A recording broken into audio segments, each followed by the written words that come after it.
दक्षिण में एक स्थान है तिरुपति बालाजी, सब लोग गए होंगे, सबको पता भी है।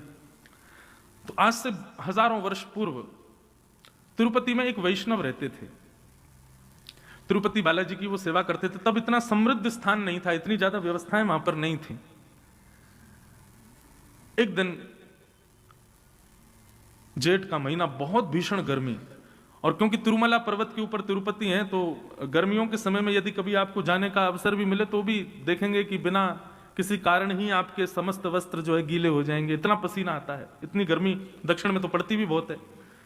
तो जो वैष्णव सेवा करते थे उनके मन में आया, इतनी गर्मी पड़ रही है, इतना गर्म मौसम हो रहा है, ठाकुर जी की नौका विहार के लिए एक सरोवर इस पर्वत के ऊपर होता तो कितना आनंद आता। हम ठाकुर जी को सरोवर में नौका विहार कराते, ठाकुर जी को थोड़ी शीतलता मिलती, आनंद आता।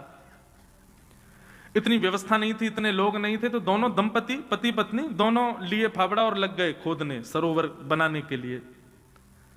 अब दो लोग इतना बड़ा सरोवर बनाए तो कितनी व्यवस्था करनी पड़ेगी। बेचारे दोनों खोदते, फिर जितनी मिट्टी इकट्ठी होती उसको लेकर के जाते, दूर फेंकते। तो जो ब्राह्मण थे, उनकी जो ब्राह्मणी थी वो गर्भवती थी, उनके गर्भ में बालक था। वो जब मिट्टी उठा करके दूर कहीं फेंकने जाती तो ठाकुर जी को बड़ी पीड़ा होती। बोले कि देखो हमारे सुख के विचार के लिए दोनों कितना श्रम कर रहे हैं। वो गर्भवती माता है, उनके गर्भ में बालक है, फिर भी देखो वो कैसे लगी हैं, धूप ताप कुछ विचार नहीं करती, हमारी सेवा में तत्पर हैं।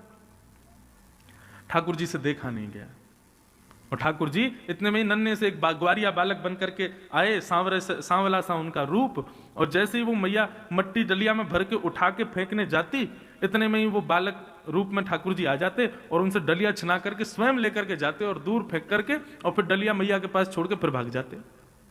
मैया बोली पता नहीं कौन नटखट बालक है, किसका बालक है, कहां से आ जाता है, मेरी डलिया उठा के भाग जाता है।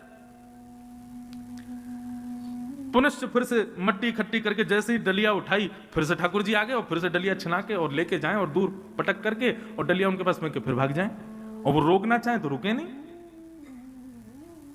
2-3 बार जब ठाकुर जी ने किया तो ब्राह्मणी ने जाके ब्राह्मण को दिखाया, बोले देखो आप मट्टी खोदते हैं, मैं भरती हूं, जैसे ही मैं लेके जाती हूं पता नहीं कहां से बालक आता है और वो पूरी डलिया लेके भाग जाता है और फेंक के और फिर कहीं अंतर्ध्यान हो जाता है, कहीं चला जाता है, छुप जाता है, किसका बालक है यहां। ब्राह्मण ने बोला देखो मैं देखता हूं कौन है। जैसी डलिया में पूरा मट्टी भर के जैसे ही ब्राह्मणी ने उठाया, इतने में ही जैसे ही वो बालक आया, बालक के रूप को देखते ही उनकी करधनी जैसे ही देखी, करधनी समझते हैं, कौंधनी, कमर पर जो धारण करते हैं, वो स्वर्ण की कौंधनी वही थी जो तिरुपति बालाजी ने पहनी थी। वो देखते ही ब्राह्मण समझ गए, बोले ओहो ये तो साक्षात श्री वेंकटेश भगवान आ रहे हैं।